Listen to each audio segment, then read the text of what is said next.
मी आत्ता माझ्या मम्मीची प्लेट आणि माझी प्लेट तयार केलेली आहे, हे बघा. आणि हे बघा. नमस्कार मित्रांनो, तुमचं सगळ्यांचं स्वागत आहे माझ्या व्लॉगमध्ये.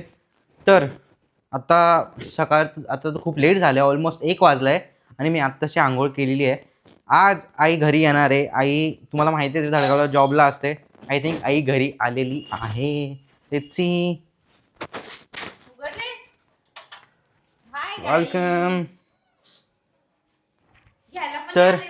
तर आई आज घरी आलेली आहे आणि पप्पा नाश्ता घ्यायला गेलेले. मी पप्पांना पाठवलं होतं. आई पप्पा नाश्ता घ्यायला चालले गेले असतील. किती त्रास झाला मला आज.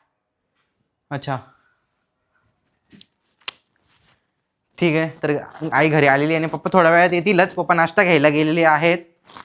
तर तुम्हाला सांगितलं होतं मी नाश्ता घेऊन या. पप्पा तिकडे चालले गेले एकटे एकटे. भेट नाही झाली आमची. आणि आज मला खूप त्रास होतोय. त्या गाडीमध्ये गर्दी होती, बाहेर तिघं बसलेलो होते एका सीटवर. पूर्ण दाबले गेलो होतं आणि मागचं सीट भेटल्यामुळे मला पूर्ण मळमळ होतोय. आता त्रास होतोय. मी आता आराम करणार आहे, पूर्ण आराम करणार आहे. ठीक आहे. म्हणून मी पप्पांना आधीच सांगितलेलं की नाश्ता घेऊन या म्हणून. मम्मी ऑलरेडी थकून येणार आहे, तर मम्मीला जमणार पण नाही करायला. तुला माहिती आहे मी पप्पांना काय नाश्ता घ्यायला पाठवलंय? काय घ्यायला पाठवलं? पप्पा म्हणत होते तुला माहिती पडलं ना तुझं रागवशील म्हणून. काय घ्यायला पाठवलं? मी पप्पांना समोसा आणि कचोरी घ्यायला पाठवली. अरे बाहेरचं नाही खायचं बोलू. अगं ते दही कचोरी खायची इच्छा होती म्हणून पप्पांना घ्यायला पाठवलं होतं. पप्पा आले वाटतं. काय काय आणलं तुम्ही? समोसा कचोरी आणि दही आणली नाही? अहो तुम्हाला एवढे फोन केले पप्पा, तुम्ही दही पण नाही आणली यार. सांगितलं असतं घेऊन आलो असतो ना. ठीक आहे जाऊ द्या, मी घेऊन येईल आता. तर मित्रांनो मी आता चाललो आहे दही घ्यायला. तर आपण दही घेऊन येऊया आणि मग आपण प्रिपेअर करणार आहे समोसा कचोरी चाट. तर आय थिंक पप्पांनी गाडी खालीच लावलेली आहे. ठीक आहे. तर आपण आता गाडी घेऊया आणि दही वगैरे घेऊन या. तर मी भेटतो तुम्हाला दही वगैरे घेऊन. तर मित्रांनो मी आता सामान घेऊन आलो आहे घरी. तर मी दही, टॅमरिंड चटणी म्हणजे चिंचाची चटणी आणि माझ्यासाठी चिप्स आणलेत थोडेसे. ठीक आहे. तर गाईज मी आता कांदा कापतोय. गाईस हे बघा किती फ्रेश टमाटा आहे. तर माझी आई, मी तुम्हाला ऑलरेडी सांगितलं की दुसरीकडे जॉबला असते. धडगाव म्हणून एक छोटंसं गाव आहे. तिथं इतका फ्रेश भाजीपाला भेटतो ना, इतका फ्रेश आहे. बघा टमाटा बघा लिट. आणि एक नाही, हे बघा. आणि हे ना ते लोक स्वतः घरी उगवतात. म्हणजे त्यांची छोटी छोटी अशी शेती असते. तर तिथं भाजीपाला उगवतात. टमाटा, मेथी वगैरे वगैरे सगळं. गाईस चाकू चांगला नसल्यामुळं मला एवढं स्पीडमध्ये कापता येत नाही आहे. पण मी लवकरच एकदम छानवाला चाकू ऑर्डर करणार आहे. मम्मी बस काय एवढा की अजून कापू? बस झाला आहे की एवढा ना. तुला या चाकूने जमत नव्हतं ना. नाही. आणि बघ मी किती बारीक कापलं. अगं पण ते स्किन नाही चिरत ना बरोबर. चिरतं आपण नीट करायचं बरोबर येतं. हे बघ, हे बघ रे.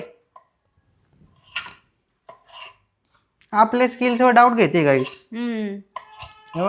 माझा संसार आहे ना भाऊ. आई घे आता बनवायला. हे बघ कसं करायचं सांगतो. तिघं कचोरी टाक तिथं अशा. ठीक आहे. फोडू ना. तिघांना असं फोड. आणि आता हे बघ याच्यात ती टॅमरिन चटणी, मग दही टाक. आणि मम्मी आम्ही तिथं खाल्लेली ना नंदुरबारला, इतकी ऑसम होती आई, जबरदस्त. असं ना. हा त्याच्यात टाक टमाटे कांदे. तू टमाटे टाक, मी थोडे थोडे कांदे टाकतो मध्ये बर. तर गाईस आता आपण खाऊन घेऊया. हे बघा कसं आहे, मस्त आहे ना. मम्मी टेस्ट कर लवकर आणि सांग कसं झाली. दही पण घे त्याच्यासोबत. एकदम मस्त अमेझिंग. पप्पा टेस्ट करावं लवकर. सांग समोसा. समोसाला पण आपण तसंच बनवू नाही. तसं बनवायचं. हां दही समोसा खाऊ. आता खाऊन झालं आहे. ठीक आहे. आणि आता आपण घेऊ भांडे आवरायला. ठीक आहे नाही.